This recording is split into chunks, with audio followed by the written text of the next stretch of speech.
Imagine you're sitting in a spa. The iconic white robes and cucumbers on your eyes. What's happening around you? Most likely, not too much, but a very significant part of your experience, I'm guessing, would be some soothing, relaxing music. Not only has music shown to be relaxing, but it's a very real part of alternative forms of therapy. Now, there are opponents to music therapy, but there's real tangible data that shows when music therapy is used, the effects are very significant. This could be, as a patient, what helps you get through the day. Today, I will talk about studies done about music therapy, some personal narratives involving music therapy, and why it works.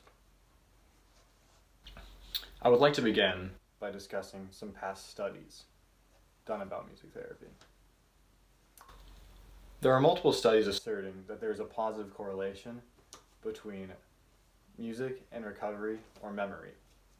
In her book, Nicole Camerano, a licensed music therapist, claims that when playing music or listening to music, the older population sees an increase in cognitive activity and an increase in memory.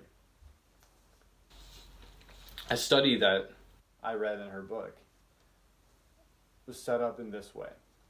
There were two groups, one control group all over the age of 65, the other control group the other group also over the age of 65, and they both took a memory test, the same test.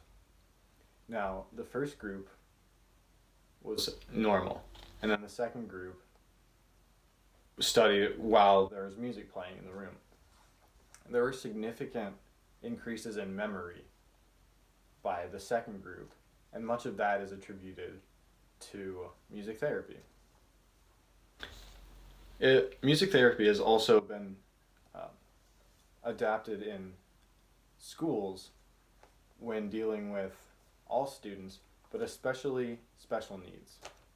According to the Journal of Autism and Developmental Disorders, children with autism focus more actively when music is playing.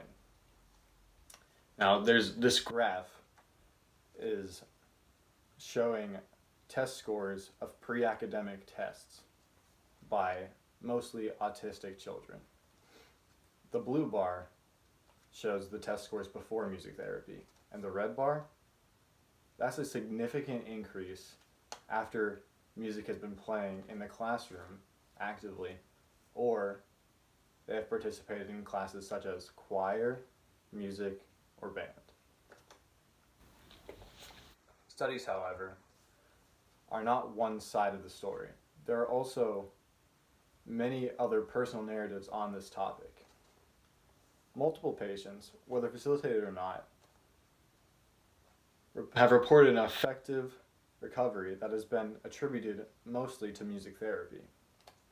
Paul Allen, who suffers from locked-in syndrome, which I will refer to as LIS, was a very well-respected baritone singer, and he attributes most of his happiness to music.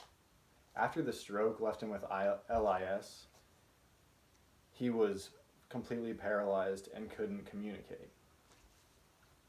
But throughout the years of music practice and the continued listening to opera while he was in this state, he was able to regain the gift of speaking. Now, this is a very rare occurrence with locked-in syndrome patients, but Paul Allen was lucky enough to receive the music therapy that he needed to regain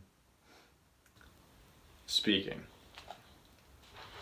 Barbara Wilson has written a book on the life of Paul Allen because it's a very special case. And when in an interview with the author, Paul attributed all of his recovery of of his speech to music therapy. Music therapy is also widely taught in many universities, in some as a major. Rebecca West, who is a professor at the Texas Women's University, attributes most of her success to music therapy as well.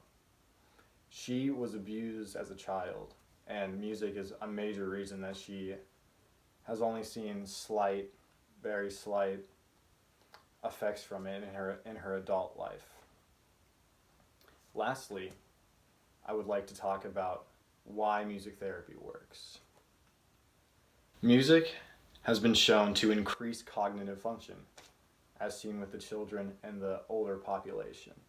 And Peter Renfro wrote a book on the basics of music psychology, saying that when music is playing, or specifically when people are playing music, every part of the brain is functioning at once. It's almost like nothing else. Playing music encourages a healthy brain. And when music is playing in the background, the brain acts like a sponge and soaks up everything around it.